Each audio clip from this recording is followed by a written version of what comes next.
Hello friends, welcome to the pharma buddy. तो आज हम कवर करेंगे BP10T फार्मास्यूटिकल एनालिसिस में यूनिट 1 के topic pharmaceutical analysis definition and scope, different techniques of analysis, method of expressing concentration, primary and secondary standards, preparation और and standardization of various molar and normal solution. तो चलिए शुरू करते हैं। तो सबसे पहले pharmaceutical analysis, it is the branch of pharmacy which deals with the study of identification, examination, determination, testing, analysis of pharmaceutical medicines chemical is known as pharmaceutical analysis। तो इस ब्रांच में जो हमारी ब्रांच होती है फार्मेसी की, जिसमें हम डील करते हैं, जो स्टडी हमारी होती है वो होती है आइडेंटिफिकेशन करने की, एग्जामिनेशन होता है जिसमें हमारा डिटर्मिनेशन होता है ताकि हम पता करते हैं, और टेस्टिंग करते हैं, उसकी एनालिसिस करते हैं किसी भी मेडिसिन्स की, उसे हम कहते हैं फार्मास्यूटिकल एनालिसिस। तो इट इज़ 3 टाइप्स, ये 3 टाइप्स की होती है: qualitative analysis, quantitative analysis, semi quantitative analysis. तो सबसे पहले हमारी आती है qualitative analysis, introduction of chemical. इसमें केमिकल का इंट्रोडक्शन होता है। Quantitative analysis, determination of quantity to find out how much quantity is there. इसमें डिटर्मिनेशन होती है क्वांटिटी यानी मात्रा की, या फिर हम कोई अगर वॉल्यूम वगैरह मान लें उसकी भी कह सकते हैं, या फिर हमारा कोई जैसे ग्राम में दे रखा है, mg में दे रखा है, कोई भी अगर है, या फिर सोल्यूशन में अगर मान लें किसी में कितना ml है हमारा, उसे हम पता करते हैं कि उसमें कितना मतलब हमारा क्वांटिटी दे रखी होती है। देन हमारा आता है semi quantitative analysis, like limit test, similar to the limit test. ये हमारा जैसे लिमिट टेस्ट होता है उसी की तरह होता है। और in this type of quantitative analysis, और ये क्वांटिटेटिव एनालिसिस का टाइप होता है we do not get exact value, हमें इसमें एग्जैक्ट वैल्यू नहीं दी होती। देन हमारा आता है scope of pharmaceutical analysis, identification of chemicals का आइडेंटिफिकेशन होता है। Determination of quantity of chemicals, determine करते हैं कि क्वांटिटी कितनी क्वांटिटी में हमारा कोई केमिकल है।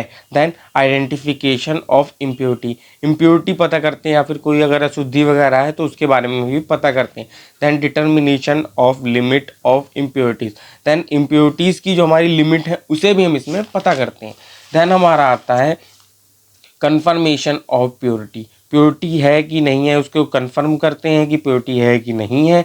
Diagnose of disease in human body, और हम पता करेंगे जो डिजीज़ से जो हमारा डायग्नोस होता है ह्यूमन बॉडी में, उसे भी पता करते हैं। Determination of functional group of chemical, जो केमिकल्स में हमारा जो फंक्शनल ग्रुप, लाइक हमारा जैसे OH मान लिया, जैसे OH है तो इसका हम अगर जैसे डिटरमाइन करेंगे कि कौन सा फंक्शनल ग्रुप है वगैरह, उसके बारे में। Then determination of quantity of medicine in blood, determination पता करते हैं कि कितनी क्वांटिटी हमारी जो मेडिसिन्स की है या फिर दवाई की है वो ब्लड में है। देन हमारा डिटर्मिनेशन ऑफ पोल्यूशन, इसमें पोल्यूशन के बारे में भी पता करेंगे कितना पोल्यूशन है। Others of agriculture and petrochemical industries, जो हमारा और भी हैं, जैसे एग्रीकल्चर और पेट्रोकेमिकल इंडस्ट्री में भी इसका स्कोप है। देन फूड इंडस्ट्रीज में भी इसका स्कोप है। Then different techniques of analysis, जो हमारी अलग अलग टेक्निक्स हैं एनालिसिस की, वो जैसे titrimetry analysis, acid base titration या फिर न्यूट्रलाइजेशन। देन हमारा complexometric titration, precipitation titration, oxidation reduction titration, gravimetric analysis, volumetric titration, volumetry, coulometry, potentiometry, conductometry, chromatography या फिर TLC। एक्सरे मेथड एनालिसिस की बात करें तो उसके टाइप से हमारा UV visible spectrophotometry, flame photometry, IR spectrophotometry, atomic absorption spectro, NMR spectrometry. Then हमारा आता है हमारा मेथड ऑफ एक्सप्रेशन कंसंट्रेशन, जिसमें हमारा आता है परसेंटेज वेट बाय वॉल्यूम। दूसरा हमारा आता है percentage weight by weight, molar solution, या फिर हमारा मोलैरिटी, नॉर्मल सोल्यूशन, या फिर हमारा नॉर्मेलिटी। देन हमारा अगर percentage weight and volume solution, तो gram equivalent of solute dissolve in 100 ml of solvent. Solute हमारा है जैसे कि शुगर, और सॉल्वेंट हमारा होगा वाटर। तो जो ग्राम इक्विवेलेंट वेट हमारा जो है, जो भी हमारे वेट है उसे ग्राम में लेकर हम उसे 100 ml वाटर में अगर हम डिज़ोल्व करते हैं या फिर सोल्यूट में डिज़ोल्व करते हैं तो वो सॉल्वेंट बन जाता है। जैसे 2 gram of sugar in 100 ml of solvent, जैसे 2 ग्राम शुगर को 100 ml हम सॉल्वेंट में 100 ml वाटर में अगर जैसे डिज़ोल्व करते हैं तो हमारा 2% weight by volume sugar solution हमारा बन के तैयार हो जाता है। देन हमारा आता है percentage weight by weight solution. Gram weight of solute dissolve in 100 gram of solvent. जो हमारा वेट है वो ग्राम में है और सॉल्वेंट भी हमारा ग्राम में है। अगर दोनों को हम एक साथ अगर मिला देंगे तो हमारा बनकर तैयार हो जाएगा percentage weight by weight solution. जैसे एग्जांपल में हमारा 2 gram of sugar in 100 gram of water will give 2% weight by weight sugar solution. जैसे 2 ग्राम शुगर और 100 ग्राम हमारा वाटर को साथ में अगर हम मिलाएंगे तो हमारा 2% weight by weight sugar solution बनकर तैयार हो जाएगा। देन हमारा है मोलर सॉल्यूशन या फिर मोलैरिटी, जिसे हम एम से भी डिनोट करते हैं। Gram molecular weight of substance dissolve in 1 litre of solvent. तो हम ग्राम में अगर किसी हम मॉलिक्यूलर वेट है, अगर कोई भी हमारा जैसे है उसके मॉलिक्यूलर वेट को अगर हम ग्राम में लेकर हर 1 लीटर में अगर हम डिसॉल्व कर देते हैं तो हमारा मोलर सोल्यूशन बनकर तैयार हो जाएगा। दैन हमारा एग्जांपल जैसे हमारा है molecular weight of NaOH is 14। तो हमारा NaOH का मॉलिक्यूलर वेट है हमारा 14। तो अगर हम 14 ग्राम ऑफ NaOH को अगर हम डिसॉल्व करेंगे 1 लीटर ऑफ वाटर में, जिससे हमारा 1 मोलर NaOH बन के तैयार हो जाएगा। देन हमारा इक्विवेलेंट वेट बराबर होता है मॉलिक्यूलर वेट अपॉन अगर एसिडिटी एंड बेसिडिटी। देन हमारा एसिड है तो एसिडिटी एंड बेसिसिटी। जैसे हमारे एग्जांपल में है equivalent weight of NaOH is equal to 14/1। जैसे हमारी से एसिडिटी या फिर बेसिडिटी 1 है तो ये हमारा बन के 14 आ जाएगा। जैसे हम अगर वेट ऑफ HCl के बारे में बात करेंगे तो इसका हमारा मोलिकुलर वेट होता है 36.5/1, तो हमारा बन के आ जाएगा 36.5। दैन हमारा H2SO4 में 98.2 होता है, बेसिसिटी 2 होती है, तो हमारा 49 निकल कर आ जाएगा। देन हमारा होता है नॉर्मल सोल्यूशन या फिर नॉर्मेलिटी, जिसे हम N से डिनोट करते हैं। Gram equivalent weight of substance is dissolve in 1 litre solvent. अगर हम ग्राम इक्विवेलेंट वेट जो हमारा है, इक्विवेलेंट वेट को अगर हम लेकर किसी 1 लीटर सॉल्वेंट में अगर हम डाल देते हैं तो हमारा नॉर्मल सोल्यूशन बनकर तैयार हो जाएगा। अगर हम मोलर सोल्यूशन में हमारा क्या था कि मॉलिक्यूलर वेट था तो हमारा मोलर सोल्यूशन बन जाता था। अगर हमारा नॉर्मेलिटी में हमारा इक्विवेलेंट वेट है जो जिसे हम लेकर सॉल्वेंट में 1 ही लीटर में हम दोनों में डिसॉल्व करना है, लेकिन हमारा उसमें हमारा मोलर में हमारा मॉलिक्यूलर वेट था और नॉर्मल में हमारा इक्विवेलेंट वेट होगा। तो हमारा equivalent weight of NaOH is 14। तो इसका भी NaOH का हमारा जो इक्विवेलेंट वेट है वो 14 ही है। तो 14 gram of NaOH dissolve in 1 litre of water will give 1 normal NaOH solution. तो 14 ग्राम अगर हम NaOH को लेकर 1 लीटर वाटर में डिसॉल्व कर देंगे 1 normal Na 14 gram of NaOH dissolved in 1 liter of water will give 1 normal NaOH solution। अगर 14 ग्राम NaOH को लेकर 1 लीटर वाटर में हम डिसॉल्व करा देंगे तो 1 नॉर्मल NaOH सोल्यूशन बनकर तैयार हो जाएगा। देन हमारा primary standard substance chemical should be pure. Substance या फिर हमारा जो केमिकल होगा वो प्योर होगा। कैन वेट एक्यूरेटली, हम उसे वेट अच्छे से कर सकते हैं और एक्यूरेट हमारा वेट आएगा। कैन प्रिपेयर सोल्यूशन ईजिली, इसका सोल्यूशन हम ईजिली या फिर आसानी से बना सकते हैं। Solution should remain stable for sufficient duration of time. जो हमारा सोल्यूशन है वो स्टेबल होगा, कुछ समय के लिए हमारा स्टेबल होगा। देन हमारा आता है जैसे एग्जांपल में सोडियम कार्बोनेट, जैसे Na2CO3 जो हमारा प्राइमरी स्टैंडर्ड है, और हमारा एनहाइड्रस ऑक्जेलिक एसिड या फिर phthalic acid secondary standard. Any chemical which is not pure, ये हमारा कोई भी केमिकल जो प्योर नहीं होता है। कैन नॉट वे एक्यूरेटली, जो एक्यूरेट वेट जिसका ना हो पाए। Can not prepare solution easily, जो ईजिली हमारा आसानी से ना बन पाए। Solution should not remain stable for sufficient duration of time, solution हमारा स्टेबल नहीं रह पाता है कुछ समय के लिए, जिससे हमारा लगता है जैसे एग्जांपल में हम मान लें NaOH सोडियम हाइड्रोक्साइड जो कि हमारा बेस है। देन हमारा HCl हाइड्रोक्लोरिक एसिड, हमारा H2SO4 सल्फ्यूरिक एसिड। फिर हमारा आता है standardisation. If a substance chemical is secondary standard, जब हमारा कोई सोल्यूशन हमारा सेकेंडरी स्टैंडर्ड का होगा, we will prepare it approximate solution, तो हम इसके अप्रोक्सीमेट एक सोल्यूशन तैयार करेंगे। Now we will titrate it, तो देन हम इसे टाइट्रेट करेंगे अगेंस्ट प्राइमरी स्टैंडर्ड केमिकल, तो हम इसे प्राइमरी स्टैंडर्ड केमिकल के अगेंस्ट टाइट्रेट करेंगे to know the exact concentration, पता करने के लिए कि एक्चुअल अमाउंट उसका कितना या फिर कितनी कंसंट्रेशन में वो प्रेजेंट है। This process is known as standardisation, इस प्रोसेस को हम स्टैंडर्डाइजेशन कहते हैं। जिसमें हमारा आता है titrant, primary standard substance chemical used for standardisation. ये प्राइमरी स्टैंडर्ड हमारा सब्सटेंस होता है या फिर केमिकल होता है जो यूज़ होता है स्टैंडर्डाइजेशन के लिए, उसे हम कहते हैं टाइट्रेंट, जो हमारा यूज्ड होता है ब्यूरेट में हमारा। देन हमारा titrant any substance any unknown solution, हमारा एनी सोल्यूशन होता है या फिर एनी अननोन सोल्यूशन जो हमारा होता है, the concentration of which is to be find out, जिसकी कंसंट्रेशन हमें पता करनी होती है, उसे हम कहते हैं टाइट्रेंट। देन हमारा आता है and point. In any titration standardization, when the quantity of titrant become equal to the quantity of titrant, जब हमारे किसी भी टाइट्रेशन या फिर स्टैंडर्डाइजेशन में जब हमारा टाइट्रेंट की क्वांटिटी बराबर हो जाती है टाइट्रेंट के, तो हमारा उसे हम एंड पॉइंट देन हमारा निकल कर आ जाता है। that is represent by the change in color is known as end point।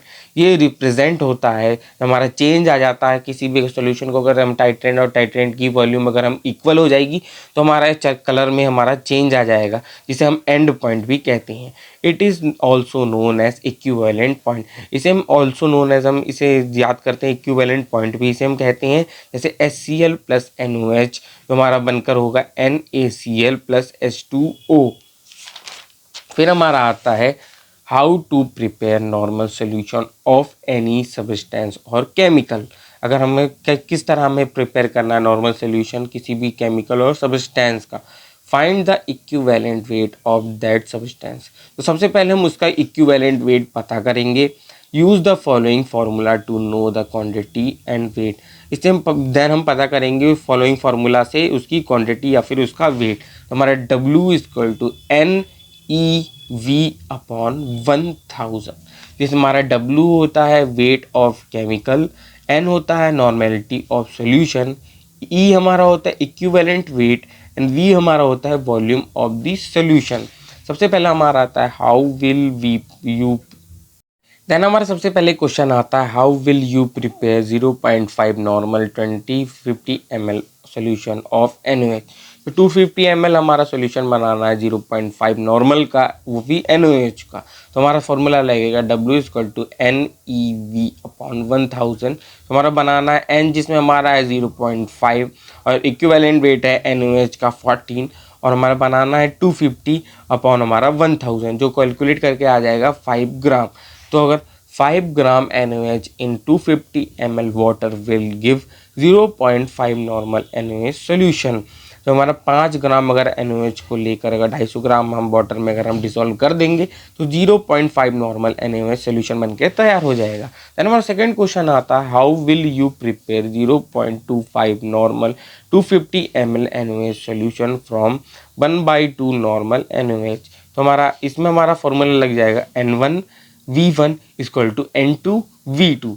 हमारा N1 हमारा दे रखा है 0.5 नॉर्मल, देन हमारा V1 जिसकी हमें कंसंट्रेशन पता करनी है इक्वल टू 0.25 इंटू 250 ml।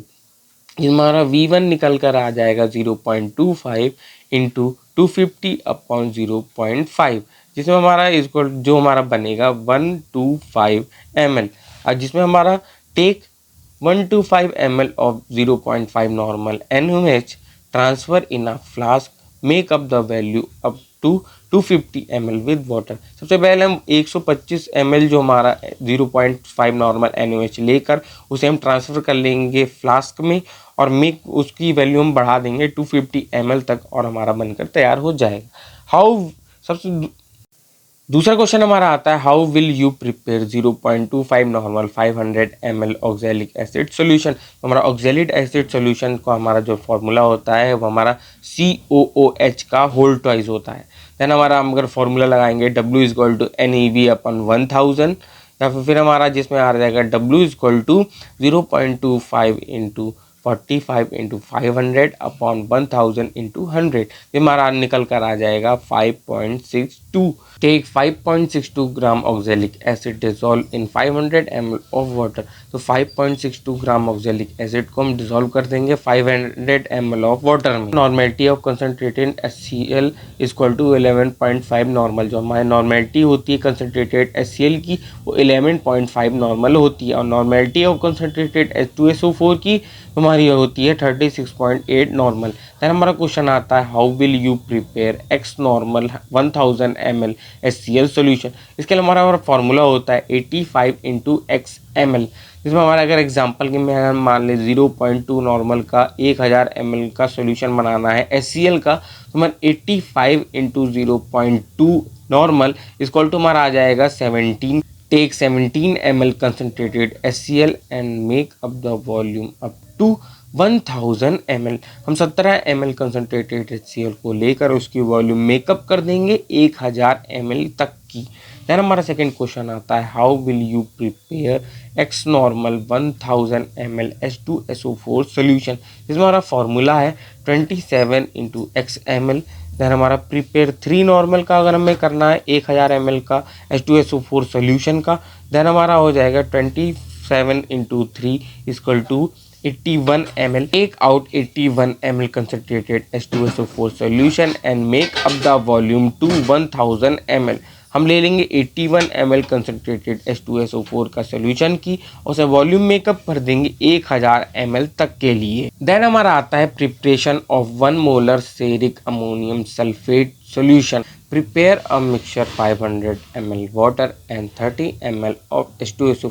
तो एक मिक्सचर तैयार करेंगे, इसमें 500 ml हमारा होगा वाटर का और 30 ml होगा हमारा H2SO4 या फिर हमारा सल्फ्यूरिक एसिड।